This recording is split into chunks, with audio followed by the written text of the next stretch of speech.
মঙ্গলেই শুরু তৃণমূলের নবজোয়ার যাত্রা। অভিষেককে আন্তরিক অভিনন্দন জানাই যাত্রার শুরুর আগে বার্তা মমতা বন্দ্যোপাধ্যায়। পাখির চোখ 24শে লোকসভার ভোট, গেরুয়া শিবিরকে চ্যালেঞ্জ করতে বঙ্গে নীতিশ মমতার বৈঠক। বলা বাহুল্য, জোটই কি তবে শেষ ভরসা? তুঙ্গে তরজা। তাপপ্রবাহের কারণে রাজ্যের স্কুলগুলিতে ছুটি ঘোষণা করেছিলেন মুখ্যমন্ত্রী, তবে সামান্য তাপ স্বস্তিতে পুনরায় স্কুল খোলার সিদ্ধান্ত রাজ্যের। পুলওয়ামার ইস্যুতে সত্যপাল মালিকের সিবিআই তলব, প্রতিবাদে কংগ্রেসের বিক্ষোভ।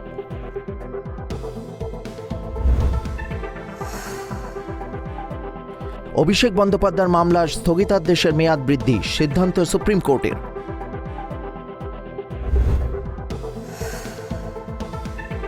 আরামবাগের সাংসদ অপরূপা পোদ্দারের বিরুদ্ধে সিবিআই তদন্তের নির্দেশ কলকাতা হাইকোর্টের।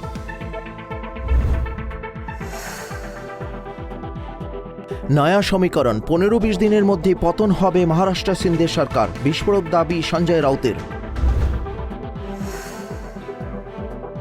ভূমিকম্পে কেঁপে উঠল নিউজিল্যান্ড, রেক্টার স্কেলে তীব্রতা 7.2।